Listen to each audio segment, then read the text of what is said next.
Hello friends, आप सभी का स्वागत है अंकित कोचिंग क्लासेस के शानदार वीडियो में। फ्रेंड्स, आज की वीडियो हम पढ़ेंगे प्रश्नावली 6.2 का क्वेश्चन 7। तो फ्रेंड्स, इससे पहले हम 6 क्वेश्चन कर चुके हैं। यदि आपने नहीं देखे तो आप हमारी चैनल की प्लेलिस्ट पर जाकर चेक कर सकते हैं। तो सबसे पहले हम क्वेश्चन को पढ़ेंगे, फिर इसमें जो जो दिया हो उसके आधार पर क्वेश्चन को सॉल्व करेंगे। तो यहाँ पर सबसे पहले हम क्वेश्चन को पढ़ेंगे। तो यहाँ पर क्वेश्चन में हमसे कहा गया है कि प्रमेय 6.1 का प्रयोग करते हुए सिद्ध कीजिए कि। तो फ्रेंड्स, यहाँ पर हमें सिद्ध करना है। सिद्ध कीजिए कि एक त्रिभुज की एक भुजा के मध्य बिंदु से होकर दूसरी भुजा के समांतर खींची गई रेखा तीसरी भुजा को समद्विभाजित करती है। फ्रेंड्स, यह क्वेश्चन पढ़ने में डिफिकल्ट है पर लगाने में, सॉल्व करने में बहुत आसान है। यह आराम से हमारा प्रूफ हो जाएगा। तो वंस मोर हम क्वेश्चन को पढ़ते हैं, ताकि थ्योरी में ही सब कुछ होता है, बस क्वेश्चन को पढ़ने का तरीका आना चाहिए। तो फ्रेंड्स, सबसे पहले हम आपके सामने थ्योरी को क्लियर करते हैं। तो यहाँ पर हमें क्या दिया हुआ है, प्रमेय 6.1 का प्रयोग करते हुए। तो हमारी बुक में एक प्रमेय है 6.1, उसका प्रयोग करते हुए हमें सिद्ध करना है कि एक त्रिभुज की एक भुजा के, अब एक त्रिभुज होगा, उसकी एक भुजा के मध्य बिंदु से, तो उसकी एक भुजा के मध्य बिंदु से होकर दूसरी भुजा के समांतर खींची गई रेखा तीसरी भुजा को समद्विभाजित करती है। अब यहाँ पर फ्रेंड्स एक पॉइंट आया है नया नोट करने वाला, जो कि होता है समद्विभाजित। तो समद्विभाजित क्या होता है? सम माने समान, द्वि माने दो, भाजित माने विभाजित करने वाला। मतलब दो भागों में दो समान भागों में विभाजित करना होता है हमारा समद्विभाजित कहलाता है। दो भागों में विभाजित करना, दो बराबर भागों में विभाजित करना। अब हम यहाँ पर हमें सबसे पहले थ्योरी को आसानी से करना पड़ेगा, आसान करना पड़ेगा। तो उसने कहा कि सिद्ध कीजिए एक त्रिभुज की एक भुजा के मध्य बिंदु। अब फ्रेंड्स, आपको थ्योरी इसी प्रकार पढ़नी है, आधी आधी। तो यहाँ पर लिखा है कि एक त्रिभुज की एक भुजा के मध्य बिंदु। तो फ्रेंड्स, सबसे पहले हम एक त्रिभुज बनाएंगे। सबसे पहले हमारा एक त्रिभुज बनेगा जो कि हमारा ABC। आप समझ चुके होंगे। इस त्रिभुज का नाम भी हम रखेंगे AB और C। अब हम समझेंगे, उसने कहा एक त्रिभुज की, तो हमने एक त्रिभुज बना लिया ABC की एक भुजा के मध्य बिंदु से। अब हमारी एक भुजा हमने मान ली AB है। वंस मोर हमने मान ली कि एक भुजा AB है। उसने कहा एक भुजा के मध्य बिंदु से, हमने मान लिया इस भुजा का मध्य बिंदु D बिंदु A है। ठीक है फ्रेंड्स, समझते हैं फिर से। एक त्रिभुज, तो हमने सबसे पहले एक त्रिभुज ABC बनाया। उसके बाद एक भुजा के मध्य बिंदु से, तो हमने इस भुजा को माना, इसका हमने मध्य बिंदु D मान लिया। एक भुजा के मध्य बिंदु से एक भुजा हमने AB ली, उसके मध्य बिंदु मतलब बिंदु D से होकर दूसरी भुजा के समांतर खींची गई। अब फ्रेंड्स, दूसरी भुजा हमारी AC है। वंस मोर दूसरी भुजा हमारी AC है। तो उसने कहा होकर दूसरी भुजा के समांतर, दूसरी भुजा हमारी AC है के समांतर खींची गई रेखा तीसरी भुजा को समद्विभाजित करती है।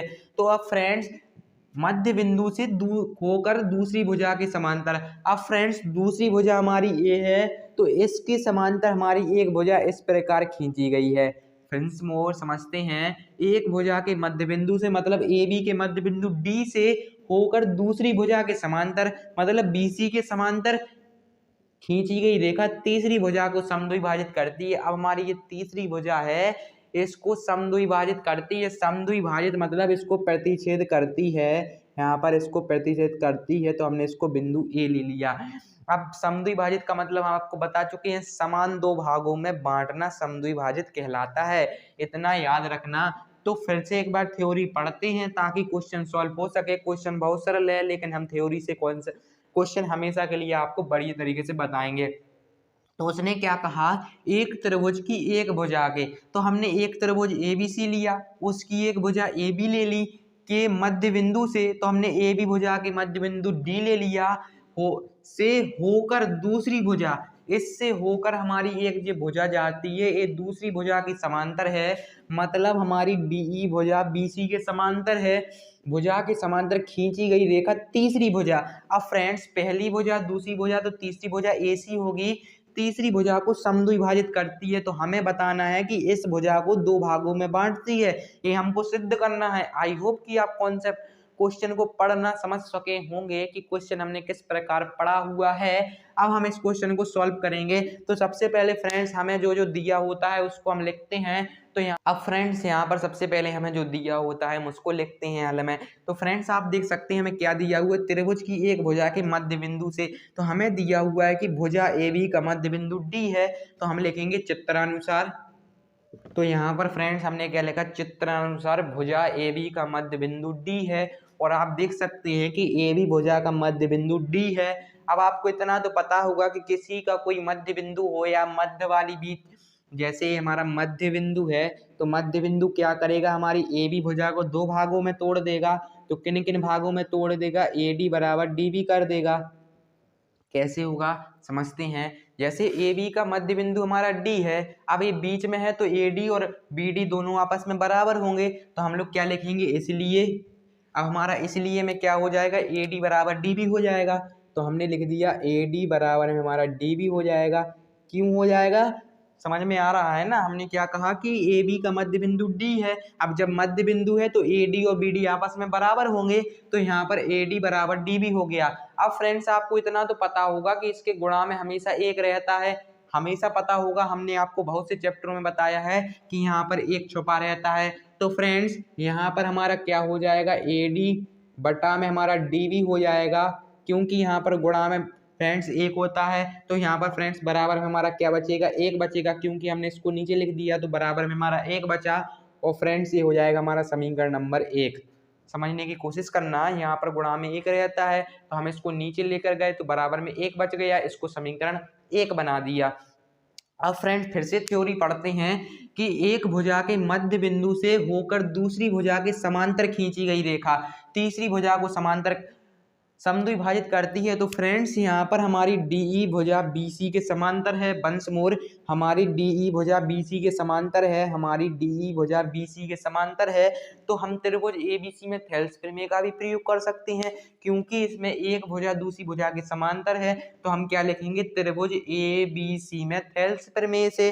तो अब यहाँ पर फ्रेंड्स हम थेल्स प्रमेय का प्रयोग करेंगे तो हमारा हो जाएगा ए डी बटा में डी बी आएगा और ए ई बटा में ई सी आएगा। तो यहाँ पर हम लिखेंगे ए डी हमारा बटा में हो जाएगा डी बी और बराबर में हमारा क्या हो जाएगा, ए ई अपॉन में ई सी हो जाएगा, ए ई अपॉन में हमारा ई सी हो जाएगा। आई होप आप समझ रहे होंगे, ए डी बटा में डी बी होगा और ए ई बटा में ई सी होगा।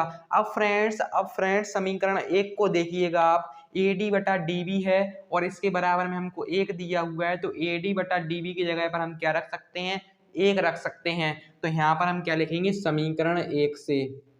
अब ए डी बटा डी बी की जगह पर हम 1 रख सकते हैं। तो 1 बराबर हमें क्या मिला, ए ई अपॉन में ई सी मिला। और फ्रेंड्स इसको अभी हम सॉल्व करेंगे तो यहाँ पर इसके बटे में कुछ नहीं है तो 1 होगा। अब यहाँ पर तिर्यक गुणा होगा तो ई सी बराबर हमें क्या मिलेगा, ए ई मिलेगा। ई सी बराबर हमें क्या मिलेगा, ई सी मिलेगा। ई सी बराबर हमें ए ई मिलेगा। वंस मोर पहले समझते हैं, यहाँ पर हमने इसमें थेल्स प्रमेय लगाया तो ए डी बटा डी बी बराबर ए ई बटा ई सी लगा। उसके बाद हमने समीकरण 1 से हमें ए डी बटा डी बी बराबर 1 दिया था तो हमने यहाँ पर 1 लिखा। अब इसका हमने तिर्यक गुणा किया तो ई सी बराबर ए ई आ गया। इसी पॉइंट को तो समझना है फ्रेंड्स। अब यहाँ पर थ्योरी क्वेश्चन सॉल्व हो चुका है, बस आपको समझने का थोड़ी जरूरत है। यहाँ पर उसने कहा कि त्रिभुज की एक भुजा के मध्य बिंदु से होकर दूसरी भुजा के समांतर। तो फ्रेंड्स हमने त्रिभुज की एक भुजा के मध्य बिंदु मतलब डी से होकर दूसरी भुजा के समांतर मतलब हमने बीसी के समांतर डीई भुजा खींची, जो कि तीसरी भुजा हमारी एसी को समद्विभाजित करती है। यदि फ्रेंड्स ये हमारी समद्विभाजित करेगी, और हमने शुरू में आपको बता दिया था कि समद्विभाजित का मतलब होता है दो बराबर भागों में बांटना। यदि ये हमारी समद्विभाजित करेगी तो यहाँ पर हमें प्राप्त होगा ए ई बराबर ई सी।